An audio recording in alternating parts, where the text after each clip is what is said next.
Hello भाई, क्या हाल चाल। बढ़िया, मस्त। तो अपन ने इंटीग्रेशन, इनडेफिनेट इंटीग्रेशन ख़त्म कर लिया है। अपना अगला टॉपिक है डेफिनेट इंटीग्रेशन। ठीक है। डेफिनेट इंटीग्रेशन क्या होता है, क्या है, तो दे लिखिए इसमें कैसे रिप्रेजेंट होता है, क्या सिंबल है इसके। Definite integration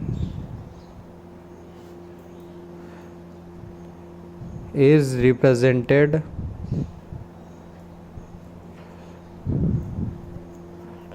as integration f of x dx from a to b। ठीक है।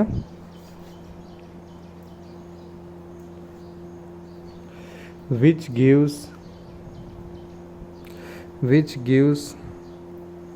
the algebraic sum of areas bounded by curve y is equals to f of x, x-axis from x is equals to a to x is equals to b। ठीक है। मतलब जो definite integration होता है वो सबसे पहले इसकी जो इमेज बनानी है अपने को, ये देता है अपने को एरिया। ठीक है। किस ग्राफ का? y इज इक्वल्स टू, ये ग्राफ है अपना y is equals to f of x. तो ये ग्राफ का एरिया देता है अपना x is equals to a से लेकर x is equals to b तक। ठीक है। x is equals to a से लेकर x is equals to b तक। अब एल्जेब्रिक का मीनिंग क्या है? एल्जेब्रिक सम का तो ये है, सपोज करो कोई ग्राफ अपना ऐसा है। अब a टू b अपन ने इंटीग्रेट किया, ये था अपना y is equals to f of x. तो जब इसमें मैं एफ ऑफ एक्स को a टू b तक डेफिनेट इंटीग्रेशन लिख के आपसे पूछूंगा कि ये क्या देगा, समझ रहे हो ना। तो ये एल्जेब्रिक एरिया देता है। अब एरिया एक्स एक्सिस के साथ ये कर्व इधर भी बना रहा है, इधर भी बना रहा है। ठीक है। अब अपने को पता है कि एरिया हमेशा पॉजिटिव होता है, ऐसा ऐसा। ठीक है। तो सपोज करो इस एरिया को बोल दिया मैंने कैपिटल ए, इसको बोल दिया मैंने कैपिटल बी। ठीक है। तो अब एक्स एक्सिस के ऊपर जो एरिया बनता है वो होता है पॉजिटिव, और नीचे जो एरिया बनता है वो होता है नेगेटिव। तो जब अपन एफ ऑफ एक्स को ए टू बी में इंटीग्रेट करेंगे तो अपने को एल्जेब्रिक सम मिलेगा, समझ रहे हो ना। मतलब विद सिंबल मिलेगा। जो अपने को आंसर मिलेगा इस इंटीग्रेशन का इस एफ ऑफ एक्स के लिए वो रहेगा नेगेटिव ए प्लस बी। ठीक है। तो ये है यहाँ एल्जेब्रिक का मीनिंग। ऐसा नहीं है कि सपोज करो ये एरिया आ रहा था 5, ये आ रहा था 10, तो अपने को 15 मिला, नहीं, अपने को मिलेगा 5। ठीक है। एल्जेब्रिक, ऊपर वाला पॉजिटिव रहता है, नीचे वाला नेगेटिव। तो ये होता है इसका मीनिंग। ठीक है। अब कुछ फंडामेंटल थ्योरम है जो कि अब अपने न्यूटन ने दी थी। ठीक है। इसमें भी न्यूटन आता है, न्यूटन का बहुत बड़ा हाथ है इसमें। एक न्यूटन की थ्योरम से लेबनिज की थ्योरम है, कंबाइंडली न्यूटन लेबनिज थ्योरम्स बोलते हैं इनको। ठीक है। न्यूटन लेबनिज थ्योरम, लेबनिज ने तो और भी कुछ किया था। ठीक है। एक और अच्छी आएगी। तो अभी अपन पढ़ रहे हैं उनको, आप हेडिंग डाल सकते हैं fundamental theorem. Fundamental theorem, theorem of calculus of integration, जो भी आपको लगे वो लिख सकते हैं, मतलब। ठीक है। अपने को जो उसके अंदर का रहता है वो काम का रहता है। तो फंडामेंटल थ्योरम कुछ इस हिसाब से मैनिपुलेट कर रहा हूँ मैं। बुक्स में आपको अलग अंदाज से मिल सकती है। तो अगर F of x d x है आपका जी ऑफ एक्स प्लस सी, तो अब अपन ने पहले बोला था कि इसका मीनिंग क्या होता है कि g dash x f of x के इक्वल आना चाहिए। और अपन ऐसा बोलते थे वो फंक्शन जिसका डिफ्रेंशिएशन एफ ऑफ एक्स आए। इस हिसाब से अपन ने बेसिक आइडिया लेकर इंटीग्रेशन की अंडरस्टैंडिंग की थी, और फिर एकदम ऑल इन हो गए थे अपन, फॉर्मूला वगैरह वगैरह मेथड्स। ठीक है। सब्स्टिट्यूशन ये वो है ना। तो then a to b f of x dx जो आता है वो आता है g of b minus g of a।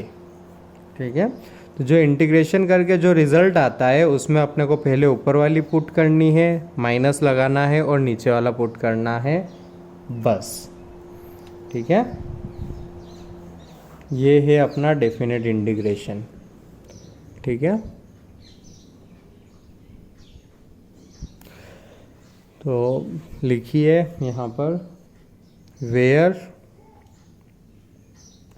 b is called upper limit and a is called lower limit. ठीक है,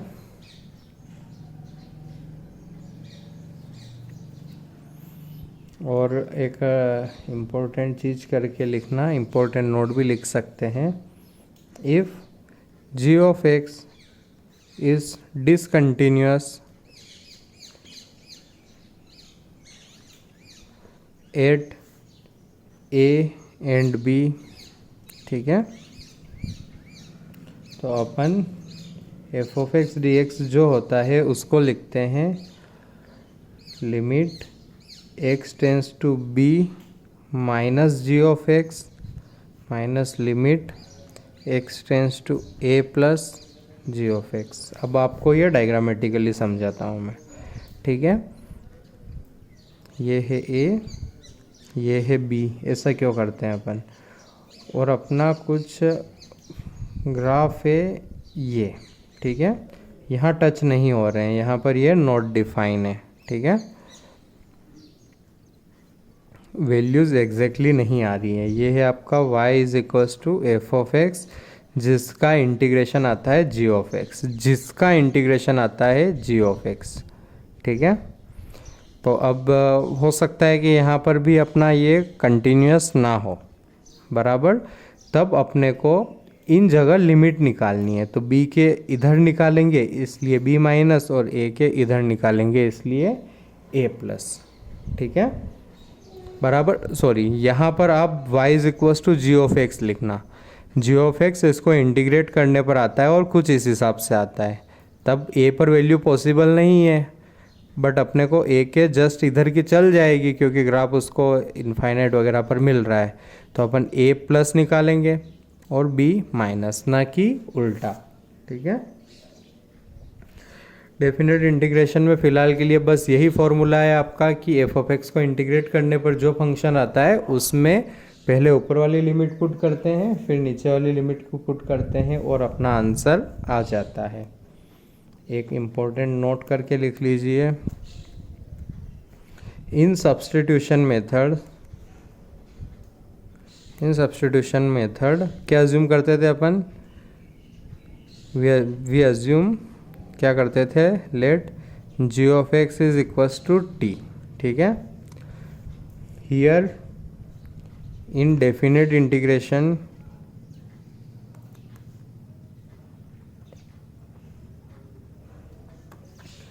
g of x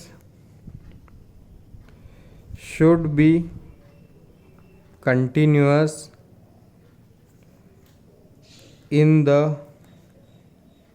interval of integration. तो जो g ऑफ x अज्यूम करते हैं वो कंटिन्यूअस अज्यूम करना है अपने को। ठीक है, तो आइए क्वेश्चन करते हैं। मतलब ये भी बोलना चाहूँगा मैं कि ये बस आपका अभी फ़िलहाल के लिए इनडेफिनेट ही है, बस जो आंसर आए उसमें अपने को लिमिट्स पुट करनी है। तो देखिए पहला एग्जांपल लेता हूँ मैं, 0 to 1। एक काम करते हैं, ये बहुत ही बेसिक रखते हैं अपन, x प्लस 1 का स्क्वायर dx। ठीक है, तो हर बार इसको i बोल देते हैं अपन, तो i आएगा अपना, इंटीग्रेशन आसान है, x प्लस 1 का क्यूब बाय 3। तो ये आ गया अपना आंसर। अब इसमें अपने को लिमिट्स पुट करनी होती है, तो उसको हम ऐसा लिखते हैं, पहले ऊपर वाली पुट करना है, ये मेरा g ऑफ x है, प्लस c नहीं लिख रहा हूँ मैं। ठीक है, इंटीग्रेशन इस बारी प्लस सी का कुछ मतलब नहीं है, ठीक है। ठीक है, तो इसको इंटीग्रेट करके जो फंक्शन आया वो जी से होता है। इसमें एक बार ऊपर लिमिट पुट करनी है, एक बार लोअर लिमिट पुट करनी है। पहले 1 पुट करेंगे अपन, 1+1³/3, फिर बीच में लगाना है माइनस, फिर पुट करना है 0+1³/3। तो ये आया 2³/3, 8/3 -1/3, तो आंसर हो गया अपना 7/3। ठीक है, तो अपने को बस अपने बेसिक तरीके से उनको इंटीग्रेट करना है और अपना आंसर आ जाएगा 0 to 1 ln x dx। ln x dx का कोई फॉर्मूला नहीं होता है, तो इसको कैसे करते थे अपन, बाय पार्ट से। ठीक है, फर्स्ट फंक्शन सेकेंड फंक्शन कैसे एज्यूम किया मैंने, आई लेट यू से। ठीक है, लॉगरिथमिक को फर्स्ट, यूनिटी को सेकेंड। तो इसका इंटीग्रेशन लिखूँगा मैं, first function integration of second क्या आया मेरा, 1 का इंटीग्रेशन आया मेरा x, minus differentiation of first, integration of second, और फिर पूरे का इंटीग्रेशन। तो ये आया मेरा x ln x माइनस 1 का इंटीग्रेशन x, ये आ गया g ऑफ x। इसमें मैं एक बार पुट करूँगा 0, एक बार पुट करूँगा 1। तो 1 पुट किया, दिया आया 1 ln 1 माइनस 1, बीच में लगाऊंगा माइनस। अब पुट किया 0, तो ln 0 डिफाइन नहीं होता है, ln 0 डिफाइन नहीं होता है। तो अपन लिमिट निकालेंगे x टेंस टू 0 प्लस। ठीक है, 0 इधर था 1 इधर था, तो 0 प्लस की निकालेंगे।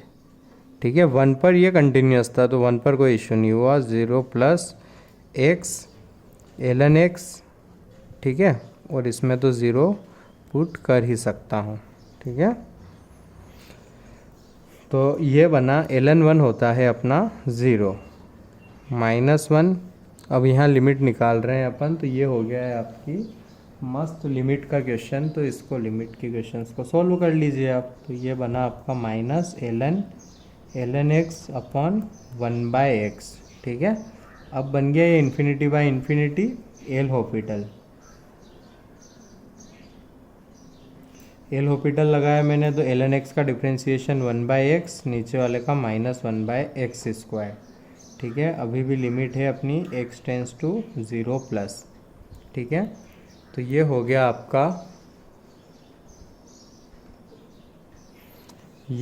आपका सॉरी आपको दिखा नहीं होगा तो मैं रिपीट कर देता हूँ। ठीक है, कि अब पहले अपन ने की अपर लिमिट पुट, फिर अपन ने की लोअर लिमिट पुट। जैसा कि आप देख सकते हैं ln 0 नॉट डिफाइन है 0 पर ln x। ठीक है, तो अपन यहाँ निकालेंगे लिमिट। तो limit x tends to 0 plus ये फंक्शन, और इसमें 0 पुट कर दिया बिकॉज वो डिसकंटिन्यूस नहीं था। ln 1 होता है 0 -1, इसको एल हॉपिटल से करेंगे अपन। ठीक है, x को 1/x नीचे लिख दिया, जिससे ये हो गया x/x। अब ln x का डिफ्रेंशिएशन लिखा और इसका डिफ्रेंशिएशन लिखा। ठीक है, तो ये आया मेरा -1 माइनस माइनस हो जाएगा प्लस। ठीक है, limit x tends to 0 plus x² ऊपर। ठीक है, तो ये बनेगा आपका x, यानी कि लिमिट आएगी 0। तो आपका फाइनल आंसर कितना हो गया, -1। ठीक है, पहले अपन ने ऊपर लिमिट पुट की, फिर 0 पुट करने गए तो 0 पर नॉट डिफाइन था, बराबर। तो अपन ने लिमिट निकाल ली। ठीक है,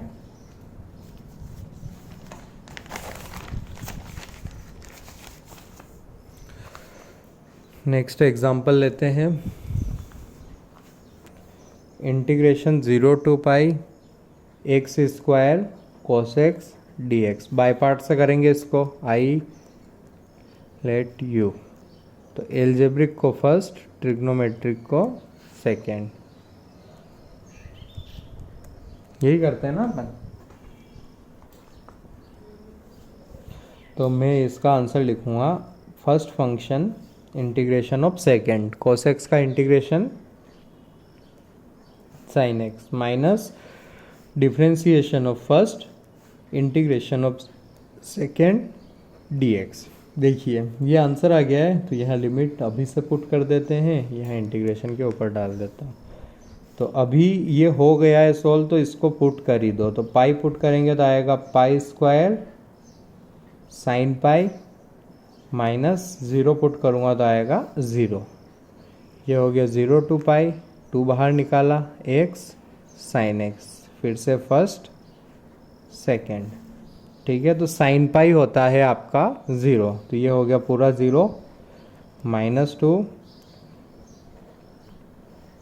इधर लगा रहे हैं अपन बाय पार्ट्स। तो first function integration of second, sine x का integration minus cos x, minus differentiation of first यानी कि 1, integration of second sine x का इंटीग्रेशन माइनस कोस एक्स, और फिर इसका इंटीग्रेशन। यहाँ लिमिट डाल दूंगा 0 टू पाई। ये सोल्व हो गया है तो इधर पुट कर दूंगा मैं 0 टू पाई। तो देखना ये बना -2 था ही, पुट कर रहा हूँ पाई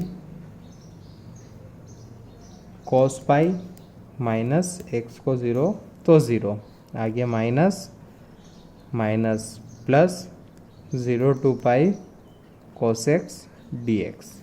ठीक है, ये बना -2, नेगेटिव पाई कॉस पाई होता है -1। ठीक है, प्लस कॉस एक्स का इंटीग्रेशन साइन एक्स, और साइन एक्स में पुट कर देंगे अपन लिमिट। तो ये बना मेरा -2 pi plus sine pi minus sine 0, तो ये भी 0 ये भी 0, तो आंसर आ गया अपना -2 पाई।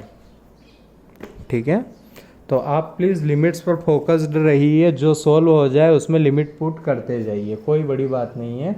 और अगर अभी भी आपको थोड़ा टफ लग रहा है तो ये अभी स्टार्टिंग है, तो ऑब्वियसली लगेगा। चलो चलते हैं नेक्स्ट एग्जाम्पल पर। ठीक है, example 4, 0 to pi by 2 cos x dx upon sine square x plus sine x. तो साफ साफ दिख रहा है कि साइन एक्स को क्या अज्यूम करना पड़ेगा, साइन एक्स को अज्यूम करना पड़ेगा t। तो ये बनेगा cos x dx is equals to dt। अब इनडेफिनेट में यही था, अब डेफिनेट में एक स्टेप और ज़्यादा है, वो है लिमिट बदलने की। अब ये लिमिट x की लिखी होती है, तो जब x इज इक्वल टू 0 था तब t कितना होगा, साइन 0, मतलब t आया मेरा 0। जब x पाई बाई 2 था तब t कितना होगा, साइन पाई बाई 2, तो t कितना आया 1। तो अब अपना इंटीग्रेशन अपन x की जगह t में बदल रहे हैं, तो ये लिमिट भी बदलेंगे। ये लिमिट किसके थ्रू बदली जाएगी, इसके थ्रू बदली जाएगी। तो अभी आप चाहे तो इतना लेंदी कर सकते हैं, या ऐसे x को 0 पुट किया तो साइन 0 होता है 0, तो t आया मेरा 0। फिर x को पी किया पाई बाई 2 पुट, तो t आया मेरा 1। cos x dx बना मेरा dt, नीचे आया t स्क्वायर प्लस 1। समझ रहे हो ना, यही करना है अपने को। ओके, आप ये भी कर सकते हैं कि सर अपन ने इसको t माना, अपन ने इसको इनडेफिनेट इंटीग्रेशन का क्वेश्चन समझा। किसका क्वेश्चन समझा, इनडेफिनेट इंटीग्रेशन का। इसको t माना, सोल्व कर लिया, बाद में फिर t को रिप्लेस कर दिया, फिर आपका फंक्शन आ गया x में, तब आपने ये लिमिट पुट कर दी। तो वो सही है, बट अपने को आदत इसकी डालनी है। ठीक है, तो ये हुआ आपका 0 टू 1 dt t प्लस 1। ठीक है, तो ये बना आपका 0 to 1 t plus 1 minus t upon t plus 1 upon t plus 1, और ये आ गया अपना dt। ये आ गया 0 to 1 1 by t dt minus 0 to 1 1 by t plus 1 dt। तो ये आया मेरा ln t, इंटीग्रेशन हटा तो लिमिट लगा दी। ये आया मेरा ln t प्लस 1, लिमिट लगा दी। ये आया आपका ln 1 माइनस ln 0 ठीक है, माइनस ln 2 माइनस ln 0, तो ये आया ln 1 minus ln 0 minus ln 2 plus ln 0। अब आप बोलोगे कि सर ln तो 0 पर डिफाइन नहीं होता है तो आपने ऐसा क्यों किया, तो मैं बोलूँगा बहुत सही हो आप लिमिट भी लिख सकते हैं, यहाँ आप लिमिट भी लिख सकते थे। मैंने ऐसा इसलिए किया क्योंकि मेरे को एक और ln बनता हुआ दिख रहा था, नहीं दिख रहा था, सॉरी मैंने गलत इंटरप्रिटेट कर दिया, अपन को इसको ठीक करना पड़ेगा। ठीक है, तो यहाँ ln 0 पर डिफाइन नहीं होता है, तो बिल्कुल अपने को लिमिट लिखनी रहेगी। 1 पर डिफाइन है तो मैंने लिखा ln 1 minus limit t tends to 0 ln t, फिर लगाया माइनस, यहाँ बना ln 2 माइनस ln 1। ठीक है, ln 1 होता है 0, अब इसकी लिमिट निकालनी रहेगी आपको। ठीक है, तो limit t tends to 0 plus t tends to 0 plus ln का ग्राफ बनाओ, ऐसा होता है तो 0 प्लस पर वैल्यू आती है नेगेटिव इन्फिनिटी। ठीक है, माइनस ln 2 प्लस ये तो होता है बेचारा 0, तो इन्फिनिटी में से थोड़ा सा घट जाएगा तो कुछ भी नहीं जाएगा अपना, तो आंसर आएगा अपना इन्फिनिटी। ठीक है, यहाँ क्या गलत किया मैंने कि 0 पर डिफाइन नहीं था फिर भी वो लिख दिया, मैं डायरेक्टली नहीं लिखूँगा, मैं लिमिट में लिखूँगा। ठीक है, तो ln का ग्राफ ऐसा आता है 0 से हल्के से बड़े पर वो आता है नेगेटिव इन्फिनिटी। ठीक है, तो इसकी जगह रखा नेगेटिव इन्फिनिटी, तो आंसर आ गया अपना इनफाइनाइट। ठीक है, चलो चलते हैं नेक्स्ट क्वेश्चन पर। बस एक लिमिट पुट करने का अलग आया है तो उसको आपको जल्दी से जल्दी समझना रहेगा।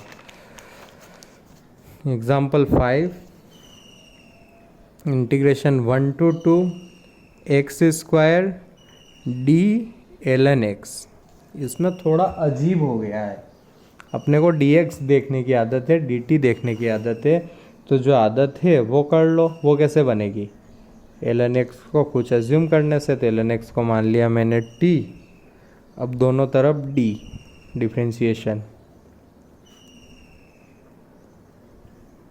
बराबर।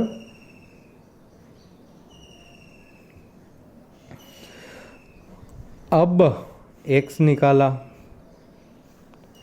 तो x आएगा मेरा e की पावर t।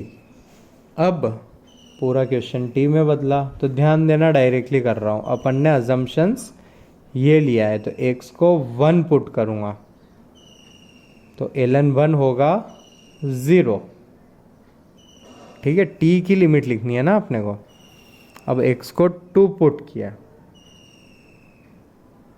x को 2 पुट किया तो ये बना मेरा ln 2।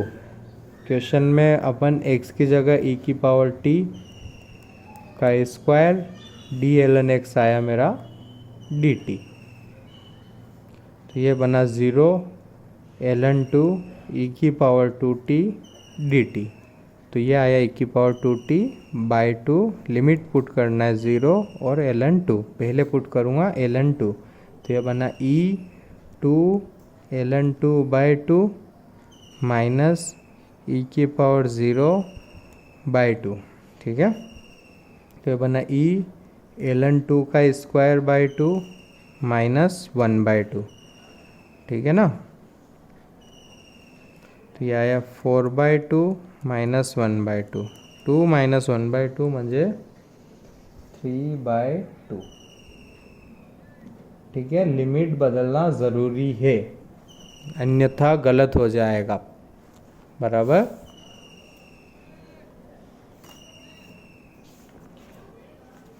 समझ में आ रहा है ना आपको। चलो चलते हैं नेक्स्ट एग्जाम्पल। नेक्स्ट एग्जाम्पल है आपका 6th, integration 0 to 2/3 1/4 plus 9x square dx। ठीक है, तो ये तो स्टैंडर्ड है अपना। 0 to 2/3, सबसे पहले कॉमन निकालूंगा मैं 9, तो ये आया मेरा 4/9 plus x square D x. तो 0 to 2/3 1/9 2/3 का square plus x square D x. कैसा फॉर्मूला है? इंटीग्रेशन ए स्क्वायर प्लस एक्स स्क्वायर क्या आता है? 1/a tan inverse x/a। ठीक है, तो ये बना 1/9 tan इनवर्स x/a 0 to 2/3। अच्छा, 1/a लगाना भूल गया मैं, 1/9 तो था ही, 1/a tan inverse 3/2 tan inverse 3x/2 0 to 2/3। तो ये बनेगा 1/9 3/2 tan inverse 3/2 into 2/3 minus 3/2। Limit put कर रहा हूँ x की जगह। ठीक है, तो ये आया 1/9 tan इनवर्स 1 कितना होता है? π/4। और tan इनवर्स 0 वो एंगल जिस पर tan की वैल्यू 0 आए। ठीक है, तो ये आया मेरा π/24 π/24।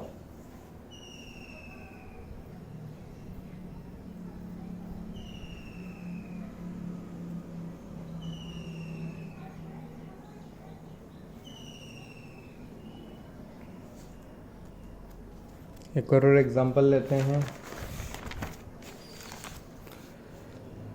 7 integration 1/1 plus sine x d x 1 plus sine x d x.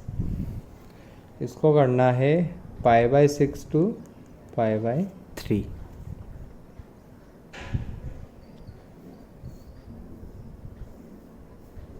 तो 1/sin x, तो sin x में हाफ एंगल फॉर्मूला लगेगा 2 tan x/2 upon 1 plus tan square x/2।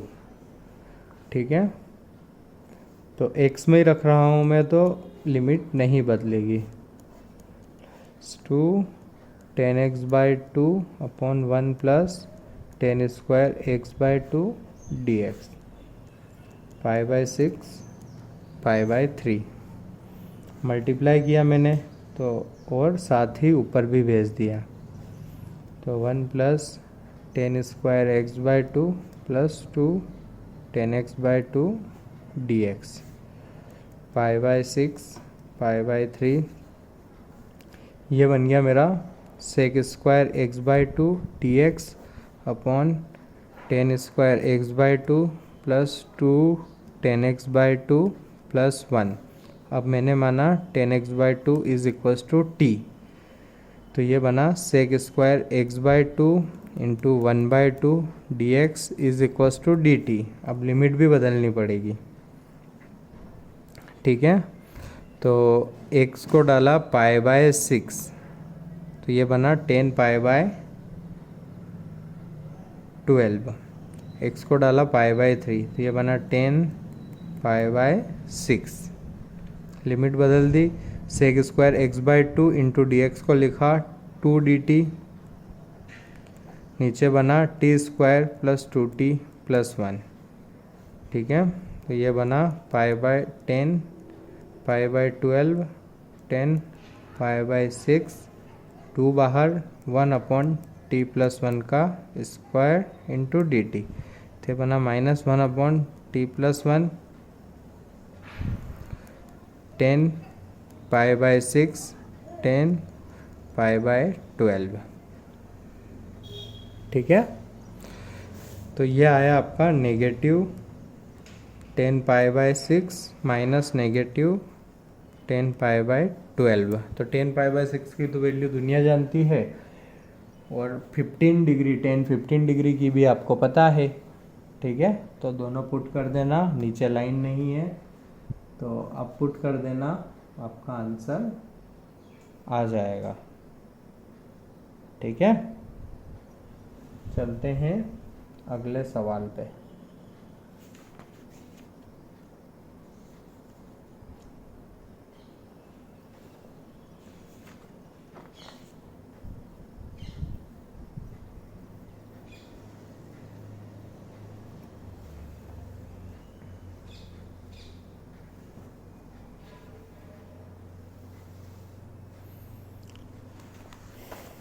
आज अपन ने बस वही सीखा है कि लिमिट्स क्या पुट करनी होती है, इतना कुछ नहीं है। तो आप प्लीज़ अगले सवाल वगैरह अपन नेक्स्ट लेक्चर में करेंगे। नेक्स्ट लेक्चर में अपन बहुत सारे क्वेश्चन करते हैं, ठीक है। और नेक्स्ट लेक्चर में मिलते हैं अब अपन, ठीक है। आज के लिए कुछ होमवर्क नहीं है आपका। डेफिनेट इंटीग्रेशन इनडेफिनेट इंटीग्रेशन को प्लीज़ अच्छे से सोल्व कर ले। जो टेस्ट हुआ है उसको अच्छे से सोल्व कर ले। उसके शॉर्ट नोट्स बना ले आप डेफिनेट इनडेफिनेट इंटीग्रेशन के, कि बहुत सारे टाइप है उसमें। तो आपको आपकी एक अप्रोच डेवलप करनी रहेगी कि हाँ भाई मैं इस हिसाब से अटेम्प्ट करूँगा, ये क्वेश्चन आए तो ये करूँगा। सबसे पहले मैं सब्स्टिट्यूशन का सोचूंगा, सब्स्टिट्यूशन काम नहीं करेगा तो कुछ भी गज कॉमन निकालूंगा इधर नीचे से डिनोमिनेटर से, वो भी काम नहीं करेगा तो बाय पार्ट्स लगाऊंगा, समझ रहे हो ना। बाय पार्ट्स भी काम नहीं करेगा तो फिर स्पेशल इंटीग्रेशन ऑफ टाइप में सोचने की कोशिश करूँगा, उनको अप्लाई करूँगा। तो वो अगर आपका अच्छा स्ट्रॉन्ग रहेगा तो फिर डेफिनेट इंटीग्रेशन में भी मज़ा आएगा। डेफिनेट इंटीग्रेशन वो तो है ही, उसके अलावा भी बहुत कुछ है। तो डेफिनेट इंटीग्रेशन में अपन अभी definite integration as a sum of limit पढ़ेंगे, वो भी अच्छा टॉपिक आएगा। और कुल मिला के फन टॉपिक है। आप देखेंगे तो इनडेफिनेट के क्वेश्चंस नहीं आते हैं, डेफिनेट के भर के आते हैं क्वेश्चंस। 2-3 क्वेश्चंस तो मामूली बात है, ठीक है। एडवांस में आना, मेंस में आना। तो मिलते हैं नेक्स्ट लेक्चर में।